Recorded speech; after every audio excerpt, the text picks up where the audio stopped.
All right, dancers, have you ever felt so stressed that you've completely lost your appetite and your drive to eat? Emotional eating and how to avoid it is probably one of the most asked questions that I get as a dietitian for dancers. But what about the other subset of dancers who perhaps don't necessarily turn to food during times of emotional distress, but rather turn to food restriction? Today we're talking about the topic of emotional restrictive eating and how dancers who feel that they can relate to this struggle can navigate through emotional distress without risking underfueling and the negative complications that come alongside it.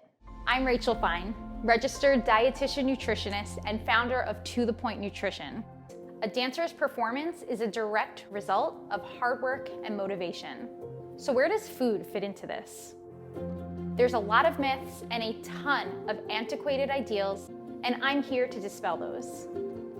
Welcome back. I'm Rachel Fine, a registered dietitian nutritionist here to help you and all your fellow dancers learn how to utilize food in a supportive way without falling vulnerable to restrictive and limiting behaviors at mealtimes. Today we're talking about a super important topic that, in my opinion, just doesn't get enough airtime: emotional restrictive eating. Now, as dancers, as humans, we all respond to emotional distress in a variety of different ways, with some dancers utilizing food as a tool to comfort through those times, and other dancers perhaps utilizing restriction to get through those times. Some dancers might find that they relate more to that culturally constructed version of emotional eating. You know, the one that we usually picture sitting with a large tub of ice cream and perhaps having a really hard time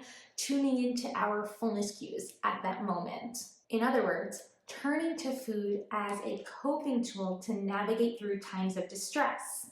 But then there's that other subset of dancers who don't necessarily feel the drive to turn to food to navigate through those emotions, but rather either lose their appetite or lose their drive to eat. So before we move on in how to navigate through this, what exactly do I mean by emotional distress? Emotional distress encompasses those feelings that you might experience upon a heightened emotional trigger. So for example, nerves, anxiety, stress, sadness, these are all examples of emotional distress. And that's just a few that I hear about from dancers who struggle to fuel their bodies during these moments. And as I mentioned extensively in the past, utilizing food as a tool to navigate through as a source of comfort is definitely a common practice. And just an FYI, there's no shame in utilizing food as a tool for comfort. In fact, there's a lot worse things that we could be doing. But we need to understand that food is only providing a very, very, very temporary form of comfort. And instead, there are many other more productive behaviors that we can utilize to navigate through these times. Those of which I highly encourage, if you're struggling, to reach out to a mental health therapist for more support. This video, on the other hand, is really focusing on how dancers can navigate through those times of appetite loss or that diminished drive to fuel their bodies during these times of emotional distress or emotional dysregulation. Now, if you've watched any of my other videos, specifically those on the topic of emotional eating, you know the work that I do helps dancers not necessarily avoid emotional eating, but rather reclaim what it means to be an emotional eater. In other words, instead of viewing emotional eating as a behavior that needs to be avoided or stopped, I'd rather that we harness our emotional connection with food and drive it in a more supportive and productive way that leaves us feeling good physically, mentally, and emotionally. Our relationships with food are born from emotional experiences, whether those are positive, negative, or neutral. I don't feel that we need to diminish or avoid these emotional connections with food, but rather we can redirect them in ways that are more supportive and productive.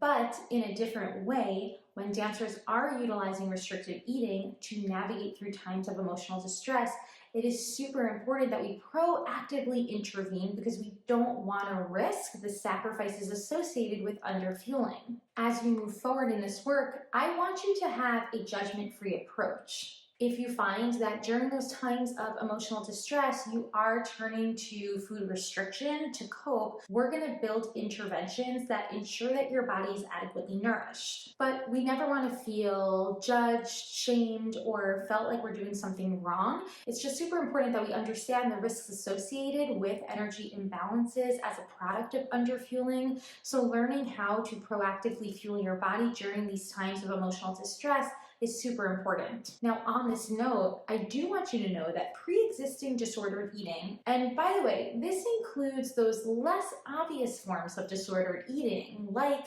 clean eating, can impact your response to emotional distress. So let me just say that again. Pre-existing disordered eating can greatly impact your response to emotional distress. And this is most often seen during instances of that more culturally constructed version of emotional eating, when one is utilizing food to help cope. We often see this dancer struggling with their baseline nourishment not being adequate enough to support their needs. So when experiencing a heightened emotional trigger, this dancer is more vulnerable to experiencing behaviors around food that often resemble quote-unquote overeating, or eating to a point past physical comfort, or generally just feeling a bit out of control around food. This is often a product of their bodies making up for a previous deficit in calories. So one of those reasons being that baseline energy inadequacy that's resulting in the body trying to attempt to replenish its energy or calorie stores. Now, this is what often drives that culturally constructed version of emotional eating, or that struggle to perhaps honor fullness cues despite feeling fullness. In contrast, emotional distress can exacerbate pre-existing disordered eating, and it can also trigger it. And this is most commonly seen in dancers who struggle with a diagnosed eating disorder, particularly anorexia nervosa, the restrictive type. But keep this in mind. Not every dancer who loses an appetite during times of emotional distress necessarily has an eating disorder. So though they can be related, the two, having a diagnosed eating disorder and losing an appetite during emotional distress, can happen independently from one another. But if you are a dancer who has been diagnosed with an eating disorder like anorexia nervosa, or you suspect that you might be struggling, then it's highly encouraged that you seek professional support, such as that with a registered dietitian nutritionist who's further certified in working with eating disorders. Because our first line of treatment is going to be getting your body to a place where it is adequately nourished. And this can be super challenging when done on your own. But for the dancers who aren't struggling with an eating disorder, let's talk about why emotional restrictive eating is still quite harmful and needs to be intervened upon. Simply put, energy imbalances, such as that of a product of a calorie deficit from undereating, are never going to support your short-term or your long-term performance. And if a sudden calorie deficit appears, such as during a time of emotional dysregulation or emotional distress, it could, as I mentioned earlier, exacerbate pre-existing disordered eating. And the longer you experience this deficit, the more at risk you are for sustaining those disordered eating behaviors. And in this instance, the negative complications associated with underfueling, like relative energy deficiency in sport, will exacerbate physiological disturbances that can put you at risk to injury and burnout. In other words, the longer you go with that reduced food intake as a response to emotional distress, the more at risk you are of sustaining those disordered eating behaviors. And finally, not eating enough throughout your day will make it super challenging to find more productive ways to navigate through those times of emotional distress. Think about it. The lack of focus, the lack of concentration, especially when we're hangry, is super difficult to move through. So the bottom line, the sooner you and I can support adequate nourishment, the more likely you will be to truly move through that emotional distress. Now, if you're still with me, let's talk a little bit more about that appetite loss, because there is one major difference that I want you to understand. Appetite loss for a dancer who does not struggle with an eating disorder or severe disordered eating is likely to be temporary. On the other hand, appetite loss that is experienced for a dancer who does struggle with an eating disorder or severe disordered eating, well, in that instance, appetite loss is not something that's going to be temporary, and this is where working with a licensed professional, such as a registered dietitian nutritionist, is incredibly important. But for you dancers who fall into the category of that more temporary experience of appetite loss during emotional dysregulation, perhaps your baseline energy intake, like your norm, is adequate. And with the exception of this time, you're generally closer to eating in a way that's more intuitive. How do you know which category you fall into? Well, with the exception of your appetite loss that you might be experiencing when stressed or nervous or anxious, usually you experience regular hunger and fullness cues, and you are able to honor those throughout the day in addition to honoring a proactive fueling plan so that your body is adequately nourished. So for you, the appetite loss you're experiencing is actually an incredible response and arguably an intuitive cue in of itself that your body is communicating that something else and an experience of discomfort, whether that's physical discomfort or emotional discomfort, is happening. In fact, this temporary appetite loss is one of the many ways in which your body is exemplifying that ability of attunement and communicating its needs to you. But I can't stress this enough. This is really only in the case for a dancer whose baseline food intake is adequate, who has previously healed from dancer diet culture and understands what it means to provide their body with adequate nourishment and fuel multiple times throughout the day. And this is where I want you to have a more compassionate approach. First of all, it's so cool that your body is able to respond in this way. Now, of course, we're going to talk about more productive ways to navigate through emotional distress. And when I mean more productive ways, I mean ways that have nothing to do with restricting food through your day. Because what we know is that not eating enough, even during these times, is not going to help you navigate through. Because similarly, even for that subset of dancers who turn to food during emotional distress, the entire reason for that is to find a source of comfort during an otherwise feeling or experience of discomfort. Again, an incredible way in which your body is communicating its need to you. The same holds true for food restriction. Your body is communicating its need that there is some type of discomfort going on. But here's the thing, in both of these instances, we know that there are more productive ways to navigate through when compared to either turning to food as comfort or turning to food restriction as comfort. And those are the ways that we need to discuss. So actually, in both of these instances, adequate nourishment and appetite regulation through regular meals and snacks throughout your day is pretty much a first-line intervention. So what are some effortless ways that you dancers who can relate to emotional restrictive eating can utilize to better navigate through these times? First things first, we want to practice flexible meal planning. And by the way, this is also my first line intervention for that other more culturally constructed version of emotional eating. Though challenging, providing our body with fuel, eating when emotionally distressed to stay nourished physically so that we can further work on what's going on mentally and emotionally. During these times, intuitive eating in its most simplest form, such as listening and honoring our intuitive cues of hunger and fullness, is not the goal. And simply put, during these times, those cues are basically non-existent. So this is why we're going to put aside the goal of intuitive eating during these times of emotional distress, and instead, we're going to put our proactive fueling cap on. You'll want to construct a flexible plan of tolerable meals and snacks. So essentially, this might not be the best time to try new foods.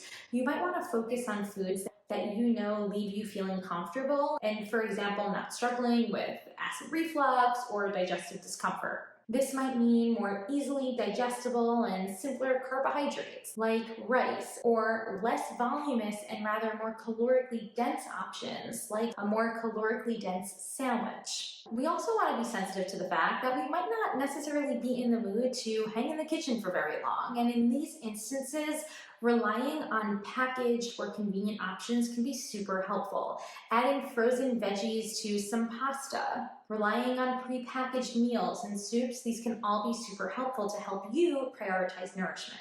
Keep things simple. Avoid trying to get complex in the kitchen right now. And of course, this leads me into number 2, which is to prioritize practical options. At this moment, you'll want to put aside the nutrition facts labels and nutrition information in general, especially if it's stressing you out.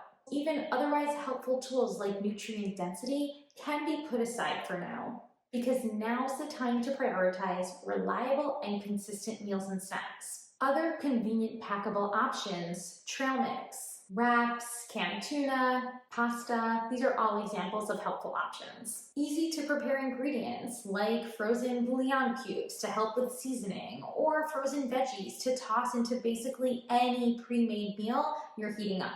And to help keep you accountable during these times, try adding some post-it notes onto your desk, or perhaps maybe some reminders in your phone, anything that can help to hold you accountable to those consistent meals and snacks throughout your day. This is so that we can keep that flexible eating plan in place despite your lack of hunger cues. Your third tip, and I alluded to this earlier, but it's to build some coping tools to help you navigate through emotional distress. Now, I highly encourage that you keep a running list of activities that you can rely on. Some personal favorites for me include beading or coloring, reading, listening to music, and even partaking in mindful movement like yoga and light Pilates. This also might be the time for you to consider working with a mental health therapist to further build your toolbox for coping with emotional distress. My fourth tip is to skip the judgment, and this is to prepare you now, because many dancers who experience this temporary appetite loss from emotional distress will eventually experience a spike in their appetite cues, especially once their body is attempting to recover from the potential of a reduced caloric intake. It's very possible that your body still might need to make up for a previous deficit. And this is where we want to have a very judgment-free approach and understand that hunger cues definitely ebb and flow. And although you might not have them now, they definitely can come back, spike, and then eventually level out. But that could take some time. Be patient. Now, this spike in appetite, by the way, it's completely normal. Your body is making up for the inevitable. The likelihood that even with that implemented proactive fueling plan, you may not have met your energy needs. So make space for the fact that hunger cues truly ebb and flow. Eventually, I can assure you that things will level out. And then my fifth tip is, again, to seek professional support. Working with a registered dietitian nutritionist can be super helpful for you to build, implement, and sustain that proactive fueling plan that will leave you feeling stronger physically so that you're in a better place to work through the emotional distress. I hope you found this video helpful. Please give it a like and give me a subscribe so that you are the first to know when I post new videos. Until next time, I'll talk to you soon.